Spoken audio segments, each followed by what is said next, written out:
नमस्कार बच्चों। आज हम कक्षा 8 में अपनी व्याकरण पुस्तक मैं और मेरा व्याकरण में से द्वितीय सत्र का कार्य आरंभ करने जा रहे हैं, जिसका आरंभ हम अध्याय 12 काल यानी टेंस से करेंगे। पहले हम इस अध्याय के साथ जुड़ने और समझने के लिए ये पढ़ते हैं। मित्र, मेरा नाम रूपेश है। मैं अपने परिवार के साथ आदर्श नगर में रहता हूँ। पहले हम सरिता विहार में रहते थे। मेरे भैया भाभी 2-3 महीने बाद यहाँ आएंगे। अब पढ़िए और बताइए कि कौन सी क्रिया किस समय में हो रही है। आप समझ गए होंगे कि कुछ क्रियाएं बीते समय में हो चुकी होती हैं, कुछ चल रहे समय में अर्थात वर्तमान में हो रही होती हैं, तो कुछ आने वाले समय में घटित होंगी। जैसे मैं अपने परिवार के साथ आदर्श नगर में रहता हूँ, ये वर्तमान है। पहले हम सरिता विहार में रहते थे, ये भूतकाल की क्रिया है। मेरे भैया भाभी 2-3 महीने बाद यहाँ आएंगे, ये आने वाले भविष्यकाल की क्रिया है। निम्नलिखित वाक्यों को रंगीन छपे शब्दों को ध्यानपूर्वक पढ़िए और समझिए। जैसे मोक्ष ने सुंदर चित्र बनाया, मोक्ष सुंदर चित्र बनाता है, मोक्ष सुंदर चित्र बनाएगा। अब ये मोक्ष के चित्र बनाने की बात हो रही है। यहाँ पे पहली बात है बनाया, ये अतीत की भूतकाल की बात है। बनाता है ये वर्तमान काल, और बनाएगा ये भविष्यकाल की बात हो रही है। उपर्युक्त वाक्यों में अगर ये ऊपर और भी वाक्य है, हीना छत पर चढ़ गई, ये भूतकाल की बात हो गई। हीना छत पर चढ़ रही है, ये वर्तमान काल की बात हो गई। हीना छत पर चढ़ेगी, ये भविष्यकाल की बात हो गई। उपर्युक्त वाक्यों में क्रियाएं अलग अलग समय में घटित हो रही हैं। चढ़ गई तथा बनाया, इसमें जो है क्रिया संपन्न हो चुकी है। चढ़ रही है अर्थात बनाता है, क्रियाएं वर्तमान समय में हो रही हैं। और चढ़ेगी तथा बनाएगा क्रियाएं आने वाले समय में होंगी। इस आधार पर हम कह सकते हैं, अब हम ये परिभाषा पढ़ते हैं कि क्रिया के जिस रूप से उसके घटित होने के समय का बोध होता है, यानी क्रिया किस समय हो रही है, जिस रूप से हमें उसके घटित होने के समय का बोध होता है, उसे काल कहते हैं। काल के कितने भेद होते हैं? काल के 3 भेद होते हैं। पहला है भूतकाल, वर्तमान काल, भविष्यकाल। अब पहले हम भूतकाल और उसके भेदों के बारे में जानेंगे। क्रिया के जिस रूप से उसके बीते हुए समय में होने का बोध हो, उसे भूतकाल कहते हैं। जैसे हमारी बेचैनी और तनाव खत्म हो गए, चिंता जाती रही, हम बड़े इत्मीनान से घर की तरह बैठ गए, हंसी मजाक शुरू हो गया। आइए अब एक उदाहरण के अलग अलग रूपों को अलग अलग रूपों से भूतकाल के विस्तार से आइए अलग अलग उदाहरण के अलग अलग रूपों से भूतकाल को विस्तार से समझते हैं। पहला है विभा ने गाना गाया, विभा गाना गाती थी। विभा गाना गा चुकी होगी, विभा गाना गा चुकी थी। विभा गाना गा रही थी, गाना लिखा होता तो विभा गा लेती। अब ये क्रिया को अलग अलग तरीके से यहाँ बताया गया है, इसे हम समझते हैं।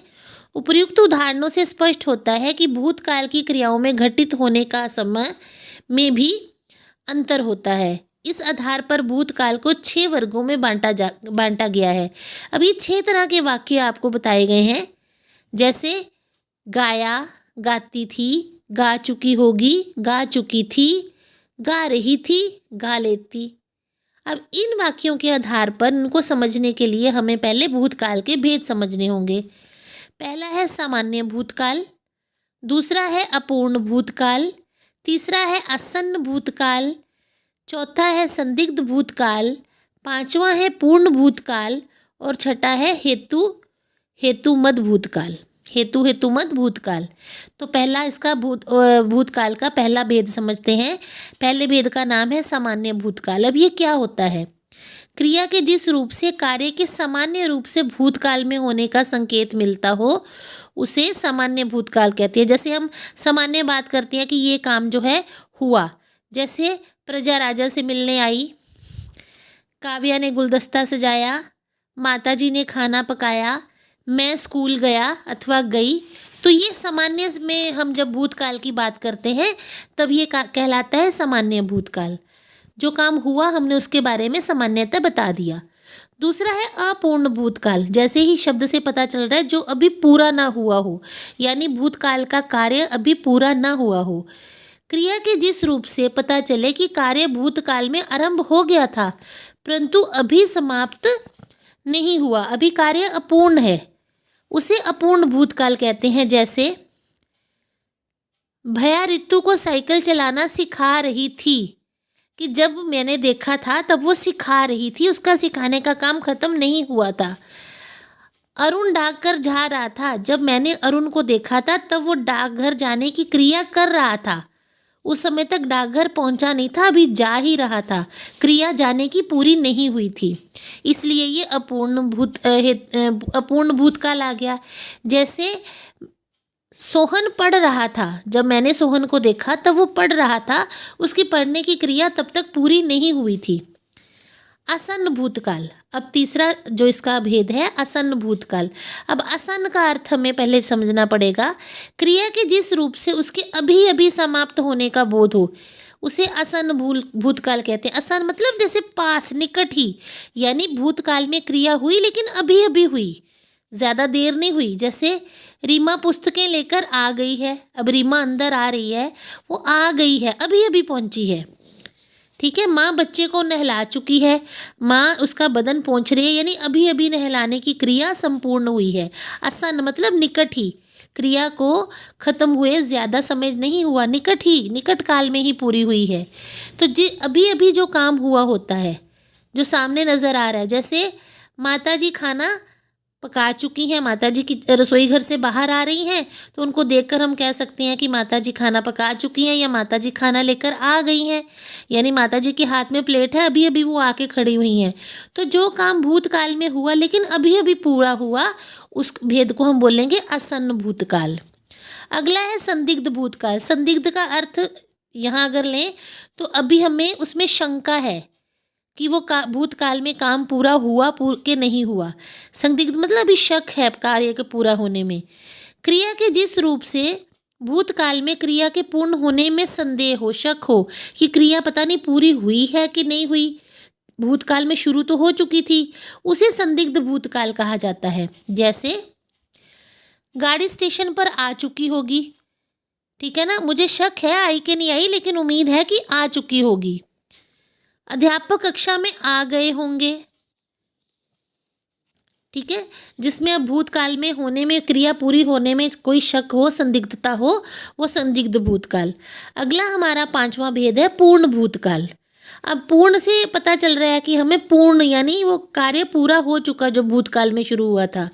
क्रिया के जिस रूप से पता चले कि कार्य भूतकाल में बहुत पहले ही पूर्ण हो चुका है, तब हम उसे पूर्ण भूतकाल कहते हैं। जैसे पेड़ आंधी से टूट गया था, यानी आंधी आई और पेड़ टूट चुका था, क्रिया हो चुकी थी, हो गई थी भूतकाल में पूरी, गिरने की पेड़ के। पहले हम लोग इस बाज़ार में आते थे, यानी हमारे आने की क्रिया यहाँ हो चुकी है, हम यहाँ पहले कभी आया करते थे, ठीक है ना।